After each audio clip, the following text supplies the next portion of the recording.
ॐ अज्ञानतिमिरान्धस्य ज्ञानाञ्जनशलाकया चक्षुरुन्मीलितं येन तस्मै श्रीगुरुवे नमः।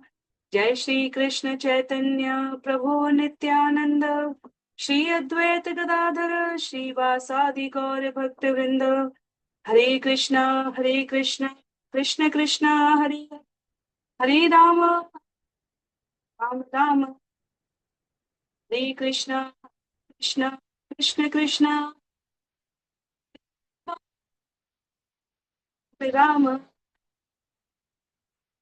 हरे कृष्णा, जय श्री राम। सभी भक्तों को सादर प्रणाम। हम सभी आज सत्र संख्या 14 में श्री वाल्मीकि रामायण बालकांड, जो प्रथम कांड है, उसके सर्ग 5, अध्याय संख्या 5 अयोध्या नगरी को श्रवण करने जा रहे हैं।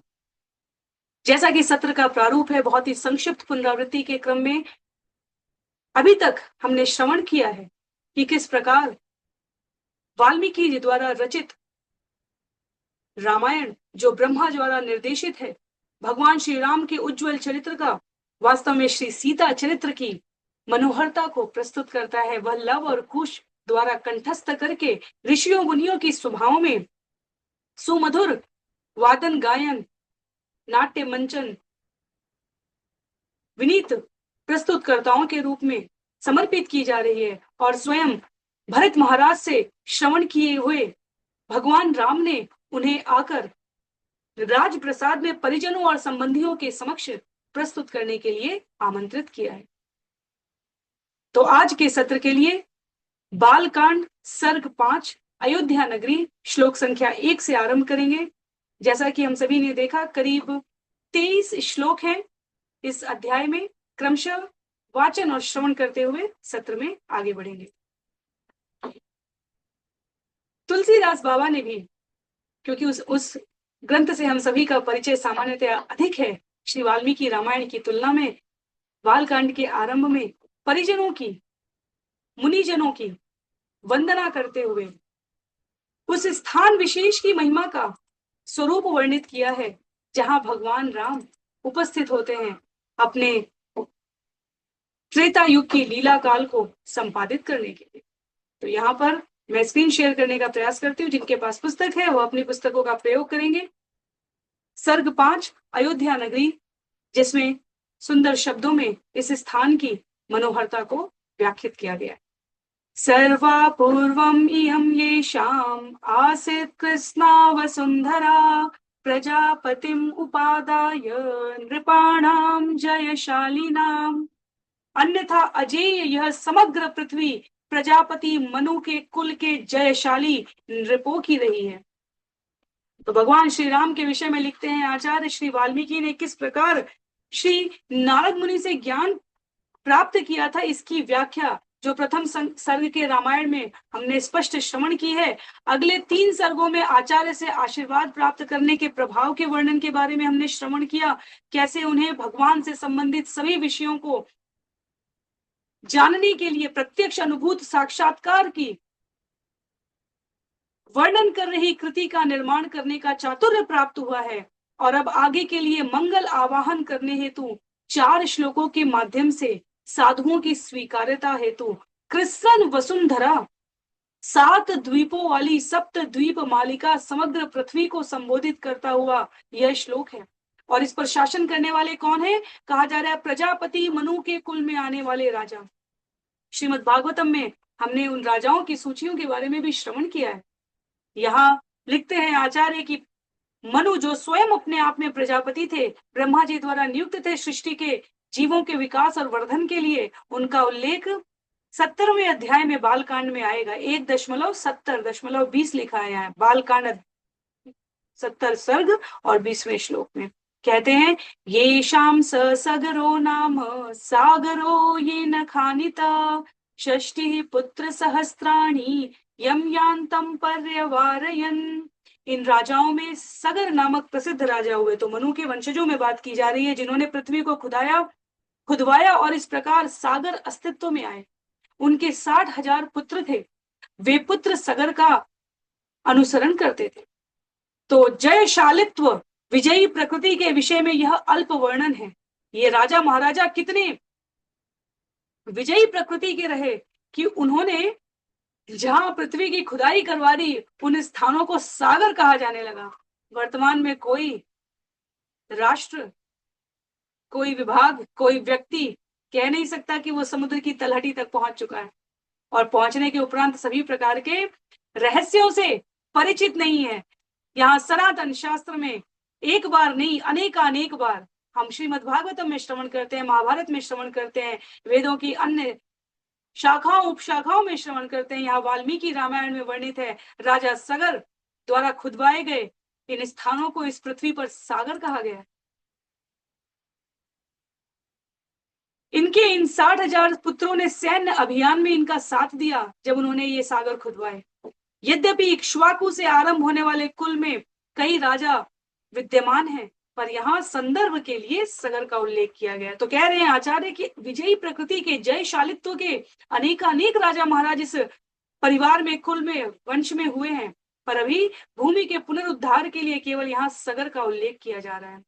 इक्ष्वाकूणामिदं तेषां राज्ञां वंशे महात्मनां महत् उत्पन्नमाख्यानं रामायणमिति श्रुतम्। इक्ष्वाकु से आरंभ उन महात्मनों ने, महाप्रतापी राजाओं के एक वंशज के विषय में ब्रह्मा जी की कृपा से रामायण के रूप में प्रसिद्ध इस महान ऐतिहासिक आख्यान की रचना हुई है।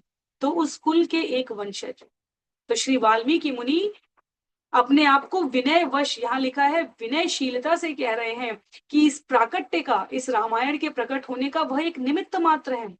वास्तव में इस ग्रंथ के जो नायक हैं उनके पूर्वजों में महाभाग्यत्व, उत्कृष्टता का गुण तो स्वाभाविक रूप से विद्यमान है। ये प्रथम श्लोक में समग्र पृथ्वी पर राज्य करने का भाग्य लिए हुए महाकुलीनत्व के गुणों को धारण किए हुए उत्कृष्ट महाकुलीनों की वास्तव में पूरी एक परंपरा है। तो श्लोक संख्या 4 में जो लव और कुश के द्वारा भगवान राम की आमंत्रित सभा में प्रस्तुत किया जा रहा है, उसमें उनके कुल के पूर्वजों के इस महान शौर्यशाली गरिमामय इतिहास को इन प्रथम 3 श्लोकों में वर्णित किया गया है। कहते हैं श्लोक संख्या 4 में, तत् इदं वर्तयिष्यामि सर्वं निखिलमादित धर्म कामार्थ संहितम श्रोतव्यम अनसूयया। मैं अखिल रामायण को आदि से अंत तक त्रुटि रहित संपूर्णता के साथ प्रसारित करूंगा। यह धर्म, अर्थ, काम तथा मोक्ष प्रदान करने वाला है। ईर्ष्या रहित होकर इसका श्रवण किया जाना चाहिए, ये बहुत आवश्यक है। ईर्ष्या रहित, कुंठा से रहित होकर, क्योंकि यह भगवत भक्ति में आगे बढ़ने के लिए, इस श्रवण का लाभ प्राप्त करने के लिए आवश्यक योग्यता है। जब हम किसी पात्र को श्रवण करें तो हम भी ऐसे ही हैं, हम तो इनसे भी श्रेष्ठ हैं, उन्होंने ऐसा कर दिया, हम तो ऐसा नहीं करते। इस प्रकार का विचार हमारे मस्तिष्क में बहुत शुभता देने वाला नहीं है। तो हमें इन विचारों से सावधान रहना चाहिए। इस अर्थ में यहाँ कहा गया है ईर्ष्या मुक्त होकर श्रवण करने का, क्योंकि कथा के ये जो पात्र हैं, हम कैकेयी और मंथरा को भी सुने यदि रामायण में, और शकुनी और धृतराष्ट्र को सुने महाभारत में, तो भी हमें ये नहीं सोचना चाहिए कि हम तो उनसे श्रेष्ठ हैं। वास्तव में वो भगवान द्वारा रचित लीलाओं में तत्कालीन समय के पात्र हैं। भगवान की इच्छा के बिना कुछ भी घटित नहीं हो सकता, और उनकी लीला में सहायक पात्रों के संबंध में किसी भी प्रकार का हमारे मन में द्वेष भाव नहीं आना चाहिए। इसलिए लिखते हैं आचार्य कि बुद्धिमान को अनसूय, ईर्ष्या रहित होकर इसका श्रवण करना चाहिए, भक्ति, आदर तथा श्रद्धा के साथ। तो शास्त्र की प्रामाणिकता में कोई संशय नहीं है। शास्त्र के पात्रों के संबंध में हमें श्रद्धा, भक्ति और अत्यंत विनीत स्वर में श्रवण करना चाहिए, आदर के साथ। कौशलो नाम मुदिता स्फीतो जनपदो महान निविष्टः सरयू तीरे प्रभूत धन धान्यवान। कहते हैं सरयू तट पर स्थित कौशल नगरी प्रचुर धन धान्य संपन्न, विशाल, जन समृद्ध, आबाद, सुखी जनपद के रूप में प्रसिद्ध रही है। तो सुखी जनपद का लक्षण बताया गया है यहाँ पर। वह स्थान सुखी है जहाँ के निवासी संतुष्ट हैं। अमर कोश निवृजः जनपदो देश विषय। जैसा कि मैंने पिछले सत्र में भी कहा था, यह विचार करने की बात है, जहां भगवान प्रकट होने वाले हैं, अपनी लीला को प्रस्तुत करने वाले हैं, वह स्थान अपने आप में मनोरम हो चुका होता है, शुभकारी हो चुका होता है। माता लक्ष्मी द्वारा समृद्धि, धन धान्य, सभी प्रकार की समृद्धता को से पूरित पोषित हो चुका होता है। नदियां स्वच्छ जल प्रवाहित करने लग जाती हैं। वृक्षों में स्वादिष्ट फलों का भार वहन न हो सके, इतने अधिक फल लग जाते हैं। कोयल मधुर स्वर में गुंजार करने लग जाती है। निवासी संतुष्ट होते हैं। प्रजा अत्यंत धीरपूर्ण तरीके से व्यवहार करती है। तो सुखी जनपद का अर्थ यह है जहां संपन्नता। इसलिए जब भगवान प्रकट होते हैं, कई बार सामान्य रूप के व्यवहार में यदि हम इन पंक्तियों को देखें तो अस्पष्टता रहती है। उत्सवों के आयोजन की तिथियों को लेकर, उत्सवों को आयोजित करने के लिए आवश्यक संसाधनों का चयन करने को लेकर।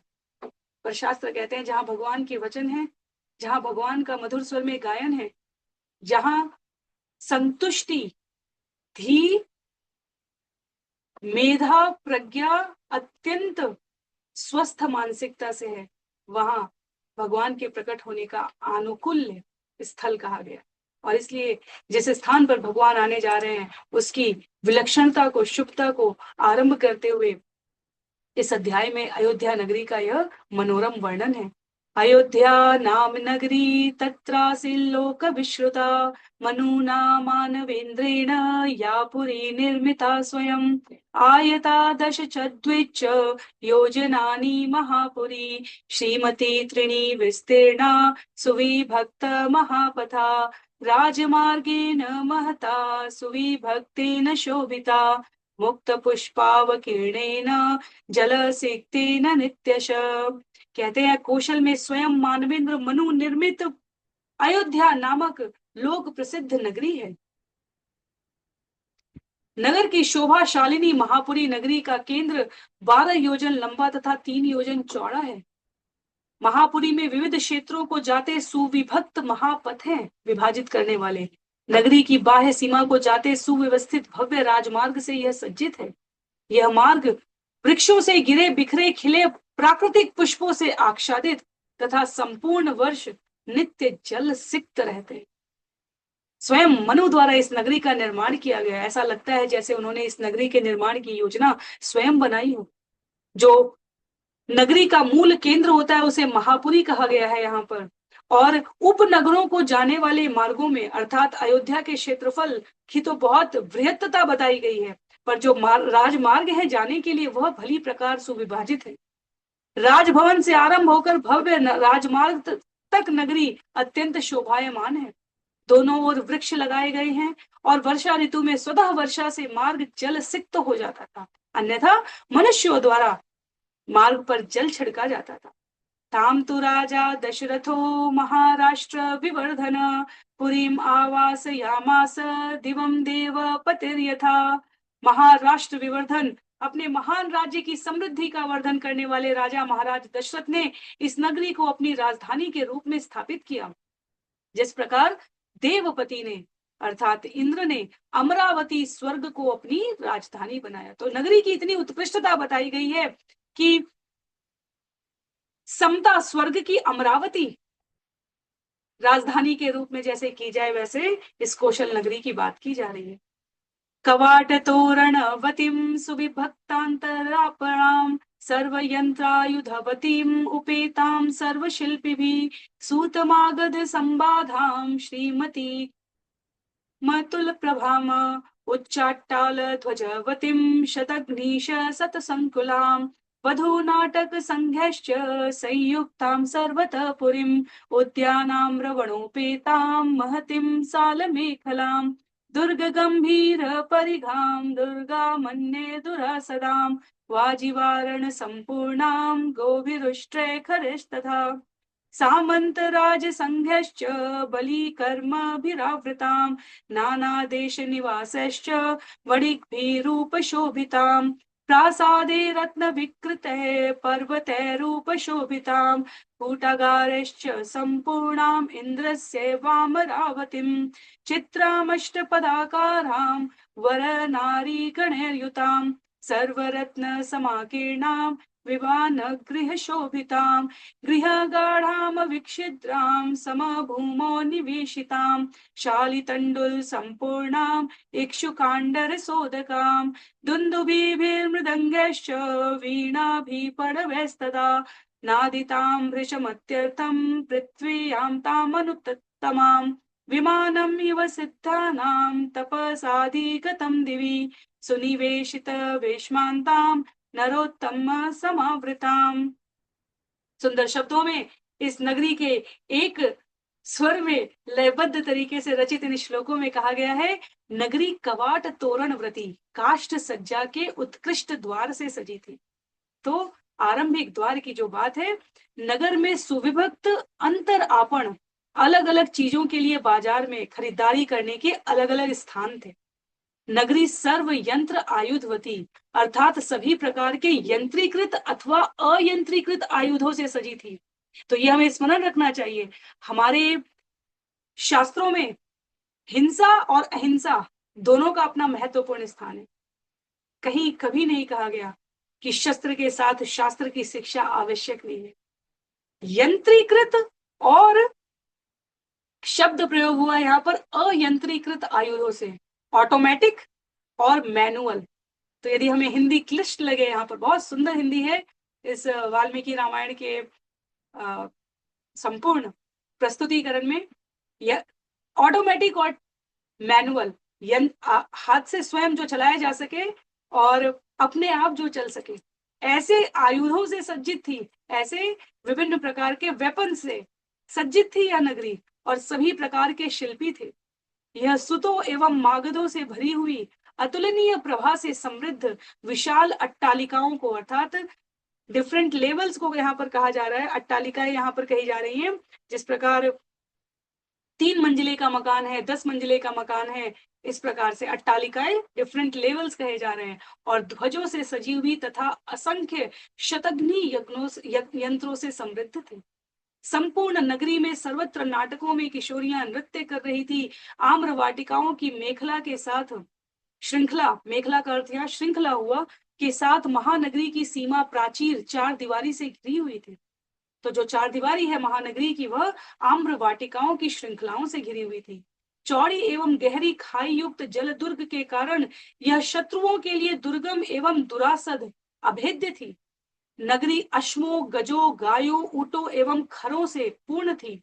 कर का भुगतान करने वाले सामंतों से घिरी हुई यह नगरी विभिन्न भूमि, देश विदेशों के निवासियों एवं सामानों के क्रय विक्रय करने वाले वणिकों, व्यापारियों से सुशोभित थी।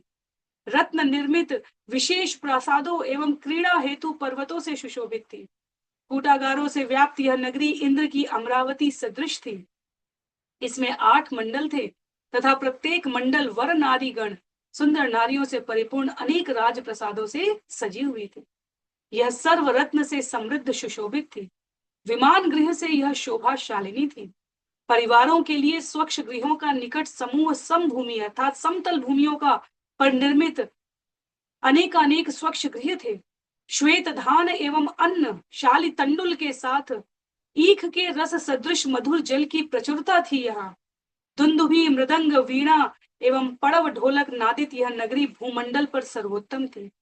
स्वर्ग में तप के माध्यम से सिद्धों द्वारा प्राप्त विमान सदृश इस नगरी के आवासों के अंतःगृह सुनिर्मित थे तथा नरोत्तमों से समावृत थे। कुछ एक बहुत उत्कृष्ट स्तर के रचनाकार हुए हैं जिन्होंने विभिन्न प्रकार के नाटकों में ऐसी विलक्षणता से युक्त नगरी का दर्शन कराने का प्रयत्न किया है। तो बाजार यहाँ संकीर्ण नहीं बताए गए हैं, नगर यंत्रीकृत आयुध से युक्त बताए गए हैं। शिल्पी चित्रकार है, यह समृद्धि को प्रदर्शित कर रहा है। मागध जिन्हें कहा गया वो राजा को जगाने वाले लोग कहे गए। राजा को जगाने का अर्थ होता है सुंदर मधुर गायन सर्वत्र प्रचारित और प्रसारित हो रहा है, किसी प्रकार का कहीं कोई अभाव नहीं है। और हमें आश्चर्य नहीं होना चाहिए जब हम राम राज्य की बात करते हैं तो पूर्वजों के द्वारा स्थापित नगरी का यह वर्णन यहाँ पर उसकी एक झलक प्रस्तुत कर रहा है।